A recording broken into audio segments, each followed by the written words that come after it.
Alhamdulillahirabbil alamin. Allahumma shalli wa sallim wa barik ala sayyidina Muhammadin wa ala alihi wa sahbihi ajma'in. Amma ba'du. Sahabat-sahabatku jajang ulama. Di dalam diri kita ini ada sesuatu hal yang bisa menentukan luarnya diri kita. Pahami? Jadi pada diri kita itu ada dua. Ada namanya zahir yang nampak, yang terlihat. Ada namanya batin yang tak terlihat. Tapi maksud dari yang tak terlihat ini bukan berarti tulang atau ini apa jantung, paru-paru, bukan. Tetapi sesuatu dimensi yang dimana sains itu tidak bisa menerangkan. Semisal ruh, kolbu. Kolbu sama hati beda. Hati yang dimaksud dokter dengan hati yang dimaksud pada ahli tasawuf beda lagi. Jadi yang dimaksud hati, makna dari kolbu itu bukan hati yang berada penyakit liver gitu kan ya? Bukan, itu masih nampak, itu masih dohir itu. Jadi intinya pada diri kita itu ada dua. Ada kala yang dohir terlihat, ada kala yang batin yang tidak terlihat. Dohir ini adalah casing kita nih. Dan casing ini dua juga kemungkinannya. Ada kalanya memang menggambarkan atau mencerminkan dari batin kita. Semisal kalian melihat makanan enak banget. Pertama kali yang dilihat apanya dulu? Dohirnya kan? Penampilannya. Kayak Kang apa tuh?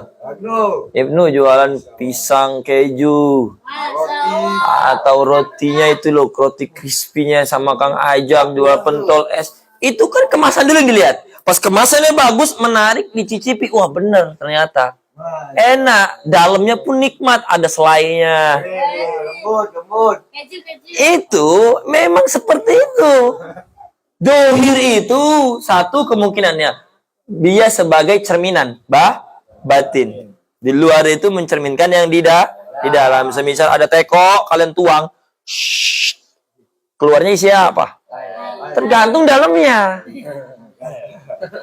Dia malah air bilangnya. Kalau dalamnya susu, ya keluarnya susu. Kalau dalamnya teh, keluarnya teh. Kalau dalamnya kopi, keluarnya kopi.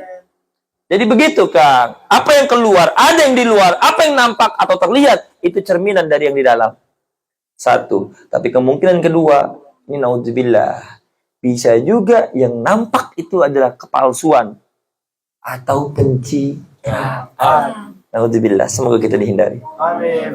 Bagi fenomena ini karena sosmed, karena yang penting viral, bagi-bagi sedekah atau ngajar kayak begini, bisa aja pencitraan aneh. Naudzubillah tapinya, semoga Allah hindari. Amin. Jadi orang-orang kayak aneh nih yang tampil di sosmed itu hujan lebih besar. Karena kalau hatinya tidak connect, tidak ikut beramal baik, Johir udah beramal baik ngajar, baik secara langsung, baik di online juga. Itu hati-hati. Aneh selalu berhati-hati. Kalau niat salah, naudzubillah, bisa jong. Karena Allah itu tidak bisa ditipu. Karena Allah mengetahui apa-apa yang di hati. Makanya pahami yang kedua. Dohir itu menggambarkan dalamnya secara benar. Tetapi adanya dohir itu menutupi keburukannya yang di dalam. Kalian juga pernah tertipu kan? Dengan suatu kemasan yang ciki-ciki itu loh. Wih, gambarnya, masya Allah, enak nih. Tulisnya juga bener banget. Ya, wah, pas dibuka isinya, wow, cuma segini, habis. Atau kalian pernah juga makan mie, Indomie itu atau mie sedap? Wah, udah disebutin nih, nggak ada endorse lagi. Indomie sedap. Silakan hubungi Pondok Pesantren Mubarak Boy Ali untuk mengendorse. Itu dalamnya terkadang kagak ada bumbunya. Ya kan? Oh, iya. Karena casing itu naudzubillah terkadang tidak mencerminkan dalamnya. Karena memang kepalsuan, pencitraan. Hati-hati kalian. Kalau kalian bisa menipu orang-orang sekitar, kita semua di sini bisa menipu orang sekitar kita dengan penampilan pakai jubah kayak begini, berjenggot, begondrong, rambutnya panjang, gondrong, pakai sorban, Udah pakai sorban tuh, pakai ini juga tuh. Rompi lah, apalah itu. Kayak tuh udah kayak ulama belum?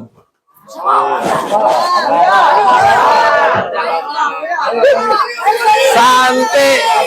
Masya Allah, banyak orang yang husnudzon. Saking baiknya mereka, bukan karena baiknya aneh. Saking hebatnya mereka, bukan karena hebatnya aneh. Ada yang manggilnya Ustadz. Ini melesetin Ustadz. Malu orang Ustadz. Ada yang ngomong buye. Buaye. Ada yang ngomong buya, ada. Wah, gus lah. Banyak kiai segala macam. Ada yang ngomong wali juga. Alah. Itu bukan karena aneh, tapi hebatnya mereka berhusnudzon. Karena melihat zohirnya aneh. Yang penting kita jangan kegeeran. Kalau zohir kita sudah baik dan orang menilai kita baik, memang harus seperti itu. Kewajiban orang lain ketika melihat kita udah berzohir baik harus baik. Begitu juga kita, ketika kita melihat ke orang lain dan zohirnya dia sudah baik, beramal baik, berpenampilan baik, maka wajib kita harus menilai dia itu baik. Nggak boleh kita sosok nilai hatinya.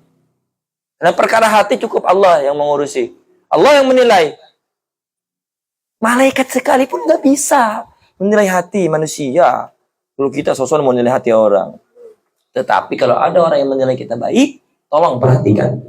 Jangan sampai kalian itu terlena sama penilaian orang lain. Kalau ada orang lain yang menilai kita baik disebabkan zohir kita baik, jangan kegeeran, jangan kepedean, jangan bangga. Karena apa yang mereka lihat hanya zohirnya kita yang baik, tapi belum tentu melihat hati kita yang buruk. Nauzubillah. Banyak kemaksiatan kita yang tidak mereka lihat. Makanya jangan pernah merasa aman atau merasa pantas gitu dipuji-puji oleh orang lain. Oleh karena itu, aneh selalu mengajarkan kepada kalian dan selalu mencontohkan kepada kalian, mau bagaimanapun kedudukan, tetaplah bahwasanya kita ini seorang santri. Terserah orang memanggil apa, terserah orang mau menilai bagaimana, jangan sampai kalian goyah karena pujiannya, apalagi karena cacian. Karena pujian aja kita nggak boleh goyah, apalagi karena cacian. Pujian kita jangan sampai goyah, masa tinggi. Iyalah. Wah. Pantas dipuji gitu, merasa kayak, wah, pasang dua ada star syndrome namanya itu.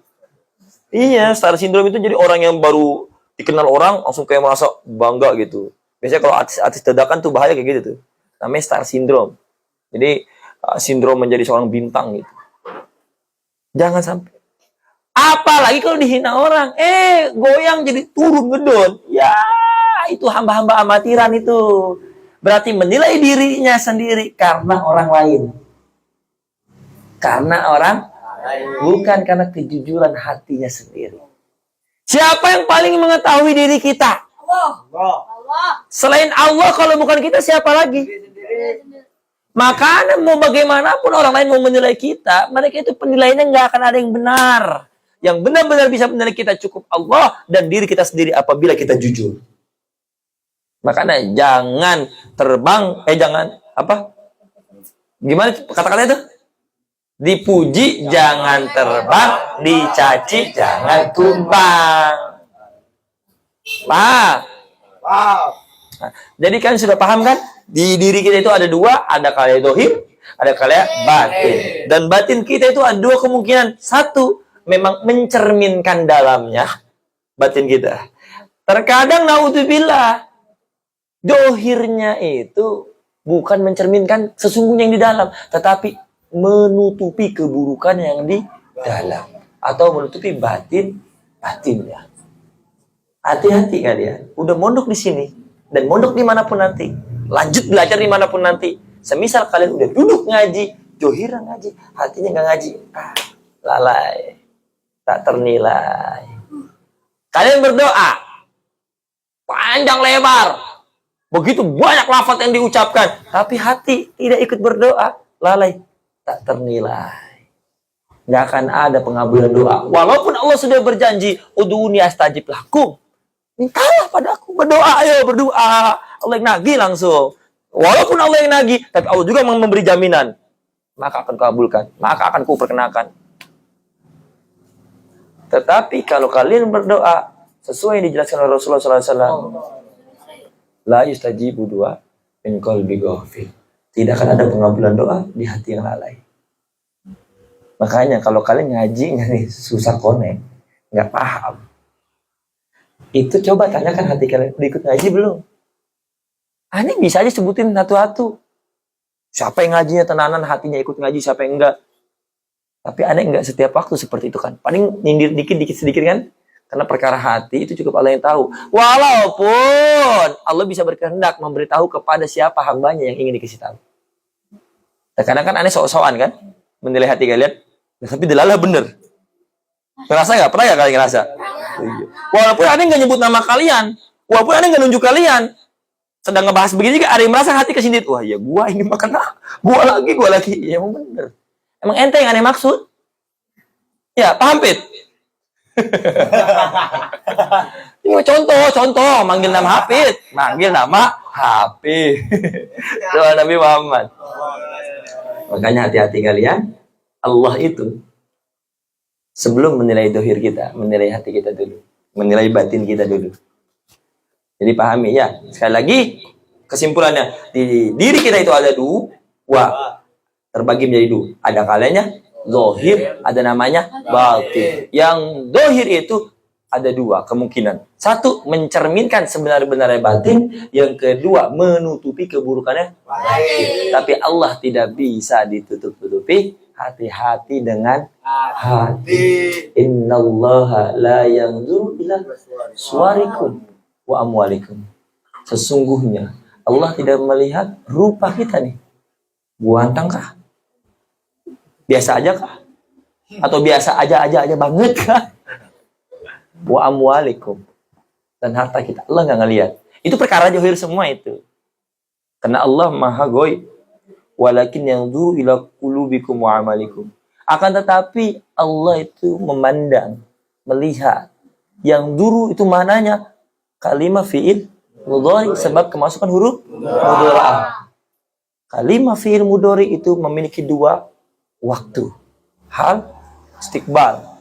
Sekarang akan datang. Allah menilai kita, memandang hati kita sekarang dan akan datang. Baru wa'malikum, dan amal kita. Makanya kalian itu hati-hati. Menjaga hati itu nggak cuma sekarang ketika dinasihatin seperti ini. Kapanpun, dimanapun. Selalu kalian bercermin dengan diri kalian. Hati kalian, sudahkah ikhlas? Sudahkah benar? Sudahkah sesuai dengan dohir? Ketika dohir ngaji, hatinya ngaji. Ketika dohir sholat, hatinya sholat. Semua kalian harus koneksikan. Satu. Sejalan agar kalian tercapai yang mendapat ridha Allah. Karena Allah memandang qalbu kita terlebih dahulu, baru memandang amal kita. Kalau qalbu kita lalai, tapi amal kita baik, hati-hati, tidak selamat. Karena Allah itu memandang yang sebenar-benar yang dipandang, menilai dengan sebenar-benarnya penilaian. Tidak bisa kalian tipu. Hati-hati. Paham? Jadi mulai dari sekarang selalu raksa hati kalian. Perbaiki niat kalian. Terus introspeksi diri. Perbaiki diri. Dan juga introspeksi hati. Serta perbaiki hati. Semoga Allah mudahkan kita semua memiliki hati yang tulus. Hati yang ikhlas. Menjadi murid yang siddiq. Yang jujur. Dan semoga Allah berikan kemudahan kita agar mendapatkan ridhonya. Karena kita memiliki zahir dan batin yang sejalan. Amin ya Rabbal. Alhamdulillah Rabbil Alamin. Allahumma salli ala Sayyidina Muhammad wa ala ali Sayyidina Muhammad. Allahumma ya Allah akhrizna min qalbi kulla qadri dunya. Allahumma akhrizna min qalbi kulla qadri dunya. Allahumma akhrizna min qalbi kulla qadri dunya. Allahumma ya muqallibal qulub tsabbit qulubana ala dinik. Allahumma ya musrifal qulub sarif qulubana ala ta'atik. Allahumma ya munawwiral qulub nawwir qulubana bi nuri Rasulillah. Nawwir qulubana bi nuri ma'rifatillah. Allahumma ighfir lana dhunubana wa liwalidina ولمشايخنا ولإخواننا ولجميع المريدين ولجميع المسلمين والمسلمات والمؤمنين والمؤمنات الأحياء منهم والأموات برحمتك يا أرحم الراحمين. اللهم يا الله ربنا ظلمنا أنفسنا وإن لم تغفر لنا وترحمنا لنكونن من الخاسرين وتب علينا إنك أنت التواب الرحيم. اللهم ارزقنا الإخلاص والاستقامة. اللهم ارزقنا الإخلاص والاستقامة. Allahumma rizukna ikhlas wal istiqamah. Ya Allah, berikanlah kami rezeki berupa keikhlasan ya Allah, dan keistiqomahan ya Allah, sehingga kami meninggal dalam dunia ini ya Allah, meninggalkan dunia ini dalam keadaan ya Allah husnul khatimah ya Allah. Ya Allah biha ya Allah biha ya Allah biha husnul khatimah. Allahumma la sahlan illa ma ja'altahu sahla wa anta tanzil hazna idza syi'ta sahla. ربنا آتنا في الدنيا حسنة وفي الآخرة حسنة وقنا عذاب النار وصلى الله على سيدنا محمد النبي الأمي وعلى آله وصحبه وبارك وسلم سبحان ربك رب العزة عما يصفون وسلام على المرسلين والحمد لله رب العالمين. نسألك الإجابة بسر الفاتحة. الحمد لله رب العالمين الرحمن الرحيم إياك نعبد وإياك نستعين اهدنا الصراط